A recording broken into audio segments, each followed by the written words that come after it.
Hola Ariel, hola a toda la comunidad. Mi nombre es Daniela Ríos y soy de Oaxaca, México.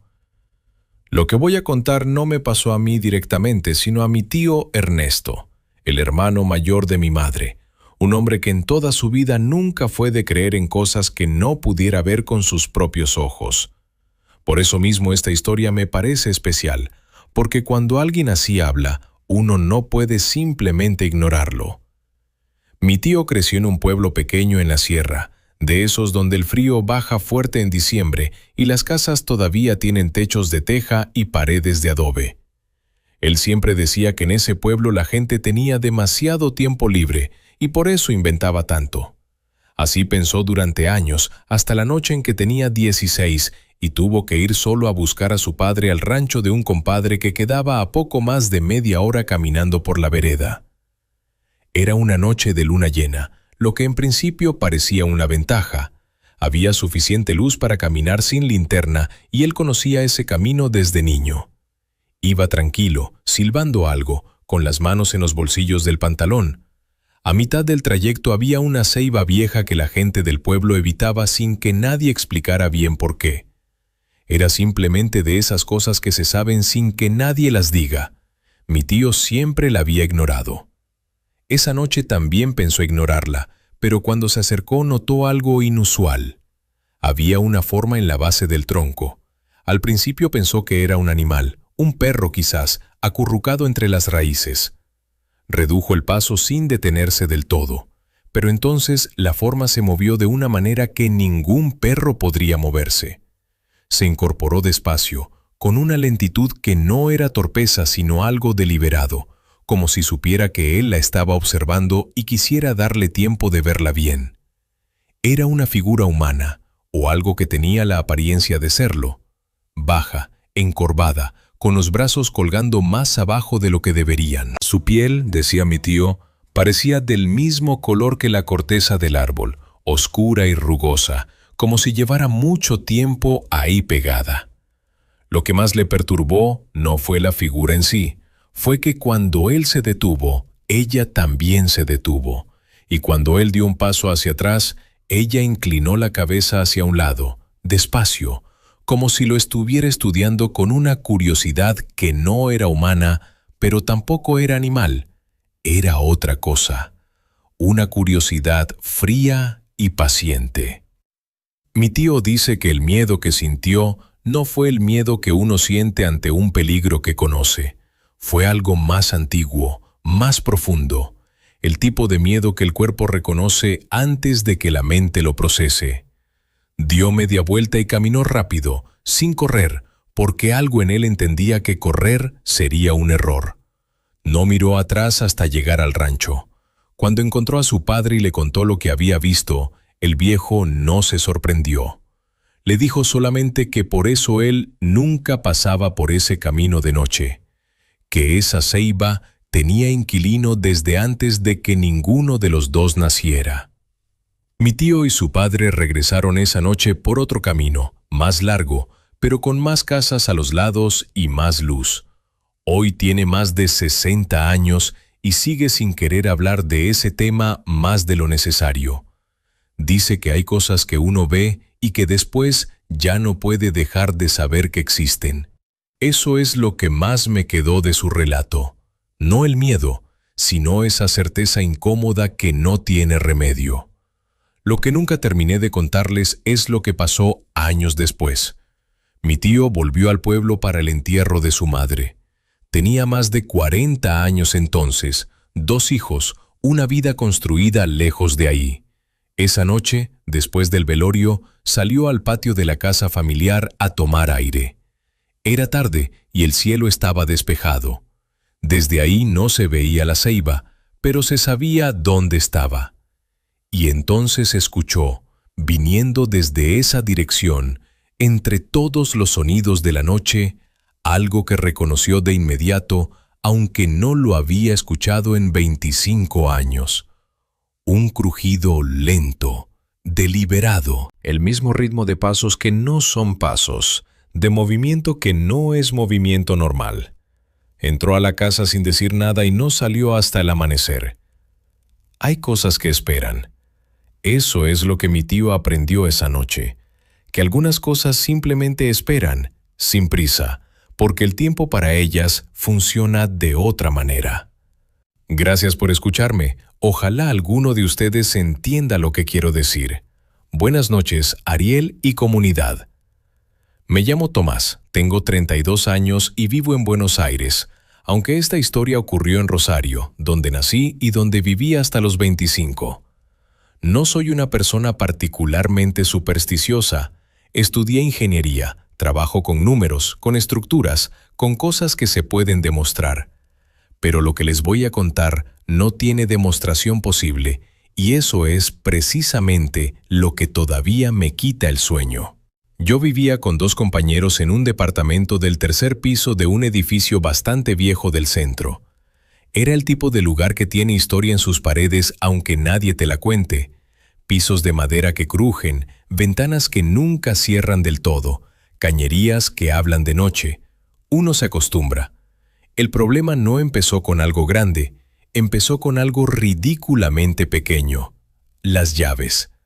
Yo tenía la costumbre de dejarlas siempre en el mismo gancho junto a la puerta. Todos en el departamento sabíamos que ese gancho era mío. Pero durante 3 semanas consecutivas, cada vez que buscaba mis llaves no estaban ahí. Aparecían en lugares completamente distintos, encima de la heladera, dentro de un zapato, una vez dentro del horno que no usábamos nunca. Mis compañeros juraban que no las tocaban. Al principio los acusé, después los creí, porque la misma cosa empezó a pasarles a ellos con sus propios objetos. Podría haberlo atribuido al cansancio, al estrés, a la distracción. De hecho, eso fue exactamente lo que hice durante semanas, hasta la noche del martes en que me quedé solo en el departamento. Mis compañeros estaban fuera, uno de viaje y el otro en lo de su novia. Yo me quedé porque tenía que entregar un trabajo al día siguiente. Eran cerca de las 2 de la madrugada. Tenía la notebook abierta, música baja de fondo, un vaso de café frío al lado. Todo normal. En un momento pausé la música para concentrarme, y fue entonces que lo escuché. Pasos. Pasos clarísimos viniendo del pasillo que conectaba las habitaciones. Pasos lentos, con el peso distribuido de una manera que no era la de alguien que camina tranquilo, sino la de alguien que camina con cuidado, tratando de no hacer ruido, pero sin lograrlo del todo. Me quedé completamente quieto. Pensé que quizás había llegado alguno de mis compañeros antes de lo esperado. Llamé. Nadie respondió. Los pasos se detuvieron. El silencio fue peor que el sonido. Tomé el teléfono y fui al pasillo. No había nadie. Las puertas de los 2 cuartos estaban cerradas tal como las había dejado. La puerta de entrada tenía el seguro puesto por dentro. Volví al escritorio diciéndome que había sido el edificio, la madera, cualquier cosa. Puse la música otra vez. 10 minutos después, los pasos volvieron. Esta vez más cerca. Y esta vez, cuando se detuvieron, tuve la sensación física, concreta e imposible de ignorar, de que algo estaba parado justo del otro lado de la pared detrás de mí. No lo vi. No hubo ninguna evidencia. Pero hay cosas que el cuerpo registra antes que la mente, y esa noche mi cuerpo estaba absolutamente seguro de que no estaba solo. No dormí ahí. Tomé el bolso con la notebook y me fui a lo de un amigo. Le mandé un mensaje a mis compañeros diciéndoles que me había surgido algo. No les conté la verdad hasta semanas después. Lo que nunca les conté, ni a ellos ni a nadie hasta ahora, es que cuando salí del departamento y esperé el ascensor, escuché una vez más, clarísimo, algo que desde adentro del departamento cerrado empujó la puerta. Un golpe suave, casi educado, como quien llama para despedirse. Nos mudamos 2 meses después. Nunca supe qué había en ese lugar, pero estoy seguro de que algo había. Y lo que más me cuesta aceptar, incluso hoy, es que en ningún momento sentí que esa presencia quisiera hacernos daño. Era más bien como alguien que lleva tiempo en un lugar y de repente se da cuenta de que hay personas nuevas ocupando su espacio. Una confusión mutua. Nosotros sin entender qué era, y eso, sea lo que fuera, sin entender del todo que el mundo que conoció ya no era el mismo. Hola a todos, soy Valentina, tengo 28 años y vivo en Santiago de Chile. Lo que voy a contar me pasó cuando tenía 12 y durante mucho tiempo preferí no hablar de ello porque sabía que la gente pensaría que fui una niña con demasiada imaginación. Pero ya no me importa lo que piensen porque yo sé lo que vi. Mis padres se habían separado ese año y yo vivía con mi mamá en la casa de mi abuela mientras buscaban una solución. Era una casa grande, antigua, de esas con muchos cuartos que se van acumulando con los años según las necesidades de la familia. Yo dormía en lo que antes había sido el cuarto de costura de mi abuela, un espacio pequeño al fondo del pasillo con una ventana que daba al jardín. Llevaba quizás 3 semanas viviendo ahí cuando empecé a despertarme siempre a la misma hora. No lo noté de inmediato. Fue mi mamá quien me preguntó por qué me veía tan cansada por las mañanas. Yo le dije que no sabía, que me costaba dormir. Lo que no le dije era que me despertaba porque sentía que alguien me observaba. No era una sensación vaga. Era específica, direccional. Siempre venía del rincón izquierdo del cuarto, el que quedaba detrás de la puerta cuando estaba abierta. Yo me despertaba, miraba hacia ese rincón y no veía nada, pero la sensación no se iba aunque mis ojos me dijeran que no había nadie.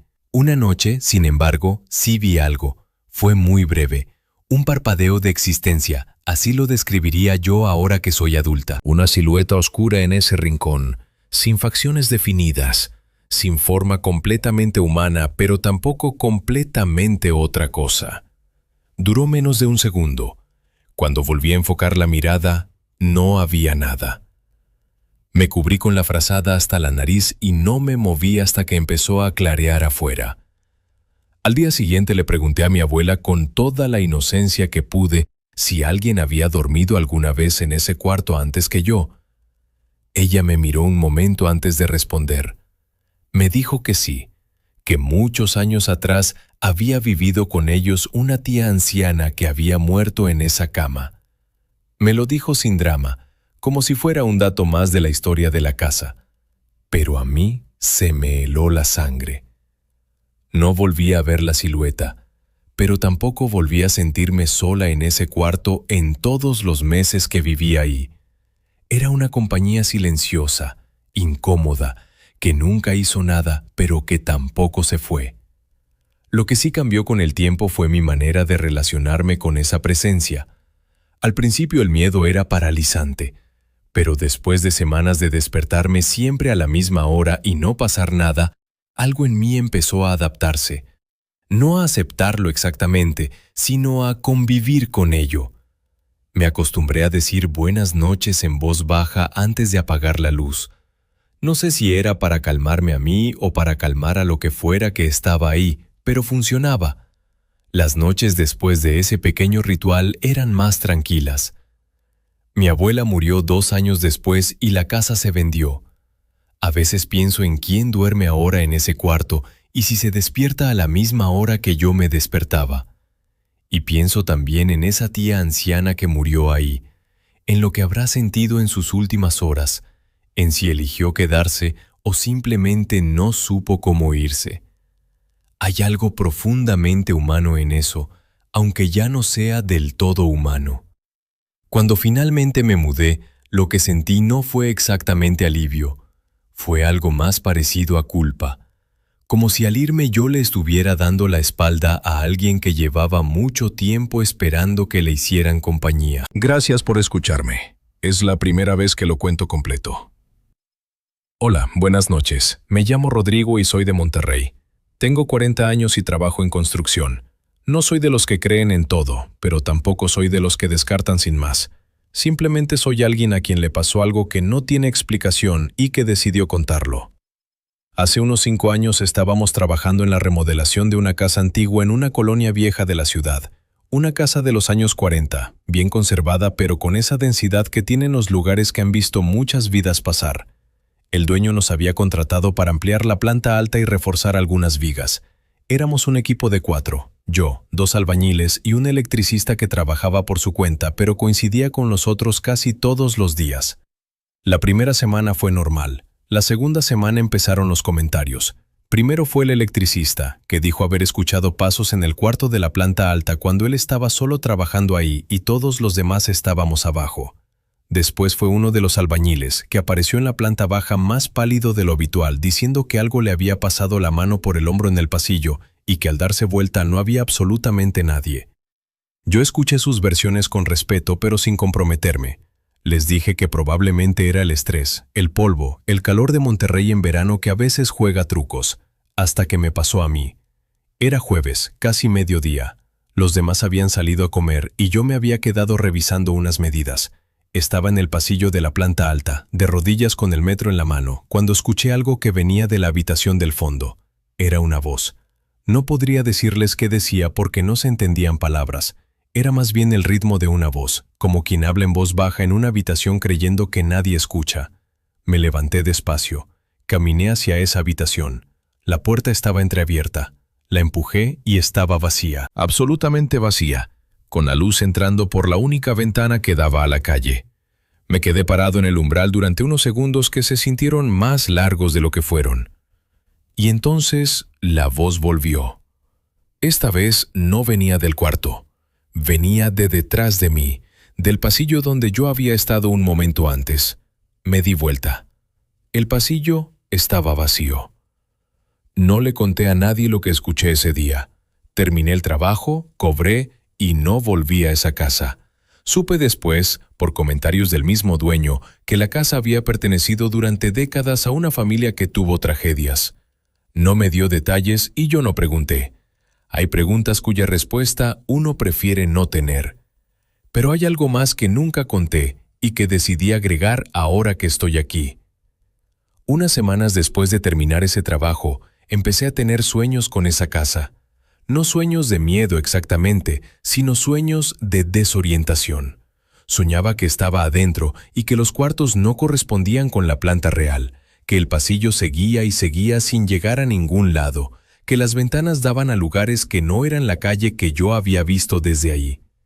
En esos sueños nunca había nadie visible, pero siempre había esa voz, baja, continua, hablando en algún idioma que no reconocía, pero que por momentos casi tenía sentido. Los sueños duraron 2 meses y después se fueron solos. No sé qué significa eso, pero sí sé que desde entonces, cuando entro a trabajar en una casa vieja, lo primero que hago es presentarme, en voz alta, con mi nombre, diciéndoles que vengo a trabajar y que no tengo ninguna mala intención. Mis compañeros se ríen de mí. Yo los dejo reír. Lo que sí sé es que esa voz no era el viento, no era la estructura asentándose, no era nada que yo pudiera explicar con las herramientas que tengo. Era una voz, y parecía completamente convencida de que todavía vivía en esa casa. Gracias por escuchar, y si están remodelando algún lugar antiguo, quizás no está de más saludar cuando llegan. Hola comunidad, mi nombre es Carolina y tengo 35 años. Soy profesora de primaria en Medellín y lo que voy a contarles ocurrió en la escuela donde trabajo, aunque en ese entonces yo apenas llevaba 1 año ahí y todavía no conocía bien su historia. Era una tarde de miércoles, ya después del horario escolar. Yo me había quedado preparando materiales para el día siguiente porque en casa no tenía espacio tranquilo para trabajar. El edificio de la escuela tiene 2 pisos y yo estaba en el salón del segundo piso al final del corredor. Los conserjes ya se habían ido, la directora también. Quedaba apenas el vigilante en la entrada, pero eso significaba que el edificio entero, salvo ese pequeño cuarto de la entrada, estaba solo conmigo. No me molestaba. Siempre me había sentido cómoda en las escuelas vacías. Hay algo curioso en cómo cambia el ambiente de un aula cuando los niños no están, como si el espacio respirara distinto, más lento, más suyo. Llevaba quizás 1 hora trabajando cuando escuché voces en el corredor. No palabras claras, sino el murmullo inconfundible de niños hablando entre sí. Me sorprendió porque no esperaba a nadie, pero asumí que quizás algún padre había llegado tarde a recoger a un hijo y el vigilante los había dejado subir. Me levanté para asomar la cabeza al corredor. Estaba completamente vacío. La luz del corredor, que era automática y se activaba con movimiento, estaba apagada, lo que significaba que no había habido ningún movimiento ahí en el tiempo suficiente para que se apagara. Volví a mi silla diciéndome que me había confundido, que el sonido había venido de afuera, de la calle. Seguí trabajando. 10 minutos después, las voces volvieron, esta vez más claras. No entendía las palabras, pero el tono era el de niños jugando. ese tono particular de excitación contenida que uno aprende a reconocer después de años en un aula. Y venía del salón de al lado, el que estaba cerrado con llave. Me quedé quieta escuchando. Duró quizás 30 segundos. Después, silencio total. Bajé a buscar al vigilante y le pregunté si había entrado alguien al edificio. Me dijo que no, que él había estado en la entrada sin moverse y que nadie había pasado. Le pregunté si era común que hubiera ruidos extraños en el edificio después de hora. Me miró un momento y me dijo, con una naturalidad que me perturbó más que cualquier otra respuesta posible, que en ese salón en particular era bastante frecuente escuchar cosas, especialmente los miércoles por la tarde. No me explicó más y yo no le pregunté más esa noche. Pero al día siguiente busqué a la conserje más antigua de la escuela, una señora que llevaba 20 años ahí, y le pregunté directamente la historia de ese salón. Me contó que años atrás, mucho antes de que yo llegara, había habido un accidente durante un recreo. Un niño había caído desde el corredor del segundo piso. No había muerto, afortunadamente, pero había pasado meses en rehabilitación y nunca había vuelto a esa escuela. Sin embargo, y aquí fue donde se me erizó la piel, varios maestros a lo largo de los años habían reportado escuchar voces de niños en ese corredor después del horario escolar. Siempre el mismo corredor. Con frecuencia los miércoles, que era el día en que ocurrió el accidente. No sé qué pensar de eso. No sé si creo que era el espíritu de ese niño, que de todas formas siguió vivo. No sé si creo en ecos, en memorias que los lugares guardan en sus paredes, en explicaciones que la ciencia todavía no tiene. Solo sé que esas voces eran reales, que no estaba soñando y que desde ese día nunca más me quedé sola en esa escuela después de que se apagara la última luz. Gracias por escuchar. Cuídense mucho. Hola a toda la comunidad. Soy Marcos, tengo 44 años y vivo en Lima, Perú. Nunca pensé que iba a contar esto porque durante mucho tiempo no supe cómo contarlo sin que sonara a locura. Pero lo que pasó en el litoral sur de Lima, una noche de verano hace unos 10 años, fue tan claro y tan real que llegué a un punto en que necesito que alguien más lo sepa. Yo era aficionado a la pesca nocturna. Salía solo o con amigos a la orilla del mar, armaba el equipo, tiraba la línea y me quedaba horas ahí sin pensar en nada. Era mi manera de desconectarme. Esa noche fui solo porque mis amigos no podían y yo no quería perder la marea. Llegué al punto de siempre, una pequeña ensenada entre dos peñascos donde el mar entra tranquilo y la pesca suele ser buena. Era pasada la medianoche, no había nadie más. El cielo estaba despejado y el mar en calma, de ese tipo de calma que tienen las noches sin viento en verano, donde el agua parece un espejo y cada sonido se escucha desde lejos. Llevaba quizás una hora ahí cuando noté que el mar había cambiado. No el oleaje, no la corriente, era otra cosa. El reflejo de la luna en el agua había dejado de ser un reflejo continuo y se veía interrumpido, como si hubiera algo entre la superficie y yo que no dejaba pasar la luz de la misma manera. Entrecerré los ojos tratando de enfocar. Había una figura en el agua, a unos 20 metros de la orilla, de pie sobre la superficie, lo que era imposible porque en ese punto el mar tiene varios metros de profundidad. Era la silueta de una mujer, larga, delgada, completamente quieta. Miraba hacia el horizonte, de espaldas a mí. Me quedé sin mover un músculo. Mi primera reacción fue pensar que era alguien sobre una tabla de surf o algún tipo de flotador plano, pero no había ningún equipo, ninguna estructura visible. Solo esa figura parada sobre el agua como si el mar fuera un suelo firme. Estuvo así durante lo que calculo fueron varios minutos, quieta, siempre mirando hacia afuera, y entonces, despacio, comenzó a girar. No caminó, no se desplazó, solo giró sobre sí misma hasta quedar de frente a la orilla, de frente a mí. No pude verle el rostro desde donde estaba, pero sí pude ver que bajó la cabeza, levemente, como si me reconociera, como si llevara tiempo esperando que yo la mirara directamente. Recogí el equipo sin apurarme porque algo me decía que moverse de golpe sería un error. Caminé hacia el auto despacio, mirando hacia adelante. Arranqué y me fui. No volví a esa ensenada en meses. Lo que más me perturbó en los días siguientes no fue lo que vi, sino lo que sentí en ese momento de contacto visual. No sentí miedo en el sentido habitual, sentí algo más parecido a una advertencia, como si esa figura me estuviera diciendo que ese espacio, esa hora, esa franja entre el agua y el cielo era suya, y que yo podía seguir yendo, pero tenía que saber que ella también estaba ahí. Volví a pescar en ese lugar meses después, de día primero y luego de noche otra vez.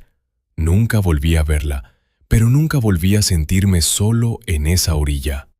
Gracias por escuchar. Al mar hay que respetarlo, no solo por lo que tiene debajo, sino por lo que tiene encima. Hola a todos, me llamo Irene y soy de Guadalajara, México. Tengo 26 años y trabajo en una farmacia. Lo que voy a contar es algo que le pasó a mi hermano mayor, Pablo, hace unos 4 años, aunque yo fui testigo de las consecuencias y de lo que vino después. Pablo siempre fue de los que no creen en nada. Más que escéptico, era burlón, de los que se ríen abiertamente cuando alguien cuenta una experiencia paranormal.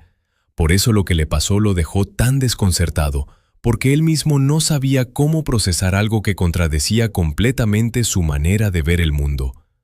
Él manejaba de noche por trabajo, ruta de reparto, y una madrugada de octubre tuvo que parar en una zona industrial en las afueras de la ciudad porque el camión empezó a dar problemas. Eran cerca de las 3 de la mañana. La zona estaba completamente desierta, con bodegas cerradas a ambos lados y un alumbrado escaso que dejaba más sombra que luz. Paró el camión, bajó a revisar el motor y fue entonces que notó a alguien sentado en el borde de la banqueta, unos 10 metros adelante. Era una persona con ropa oscura, la cabeza inclinada hacia adelante como si estuviera dormida o mirando el suelo. Pablo se quedó quieto un momento, sin saber si acercarse o no.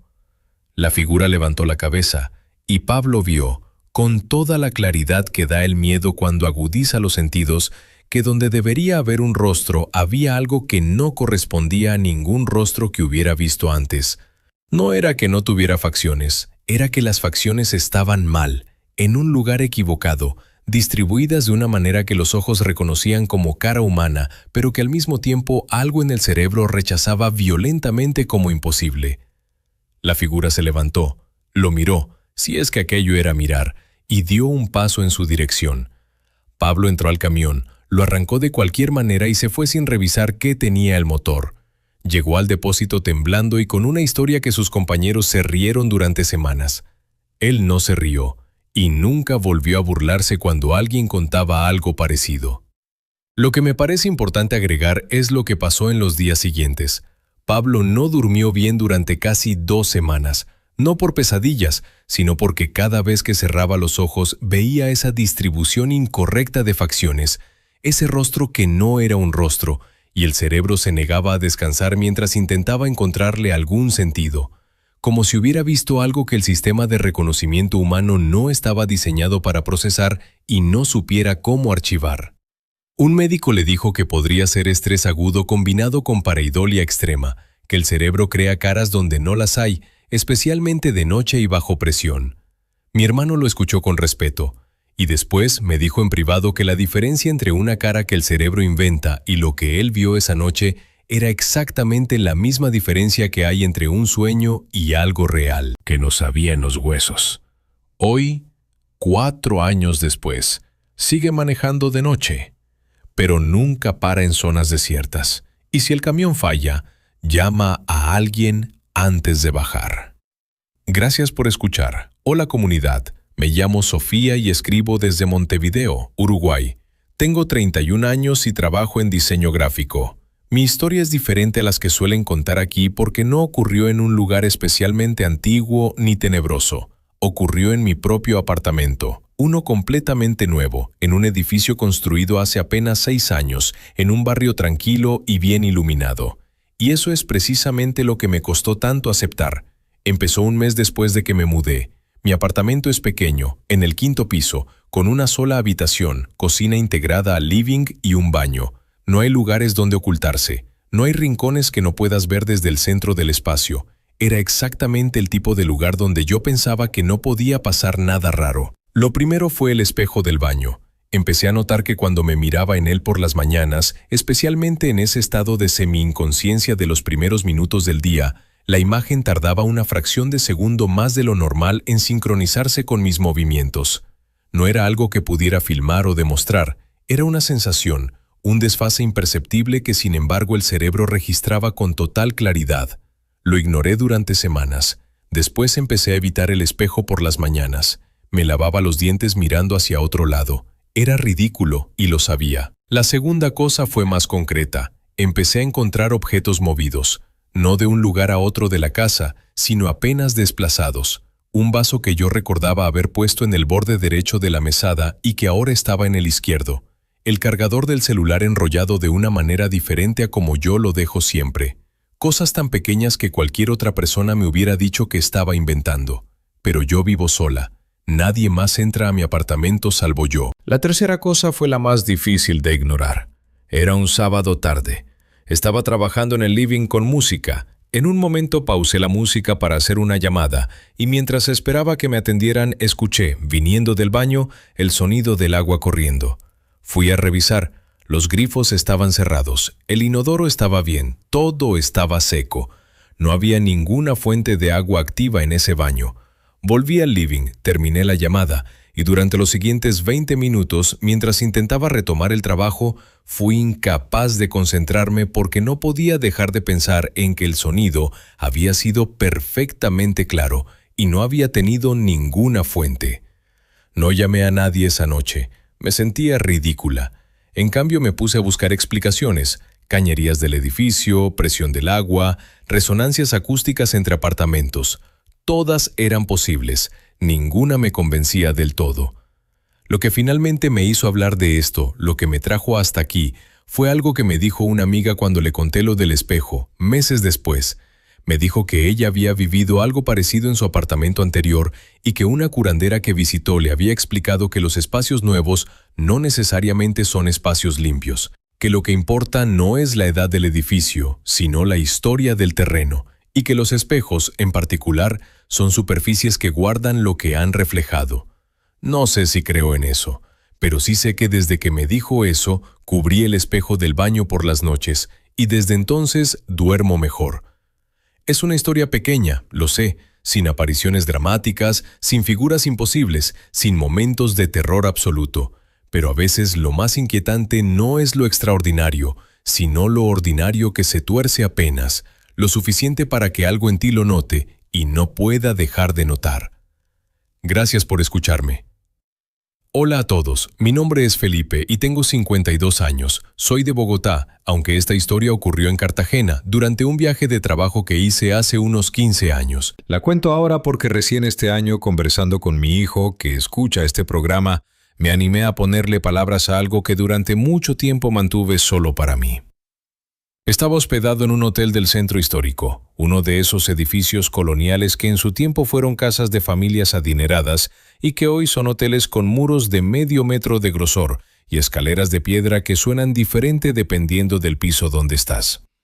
Yo estaba en el tercer piso, en una habitación grande con techo alto y una sola ventana que daba a un patio interior. Era mi segunda noche ahí.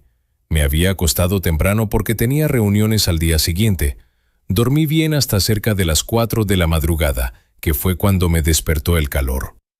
El aire acondicionado había dejado de funcionar y la habitación estaba sofocante. Me levanté a abrir la ventana. Desde el patio interior entraba algo de brisa. Me quedé ahí parado unos minutos mirando hacia abajo. El patio estaba iluminado por una lámpara tenue en el centro y rodeado por los corredores de los otros pisos. Estaba completamente tranquilo. Las otras habitaciones con ventanas al patio tenían las persianas cerradas. Entonces noté que en el corredor del primer piso, directamente debajo de mí, había alguien caminando. Era difícil distinguir detalles desde arriba, pero podía ver el movimiento de una figura que caminaba despacio por el corredor, de un extremo al otro, y luego volvía otra vez. El mismo tramo, el mismo ritmo, como alguien que no puede dormir y camina para cansarse.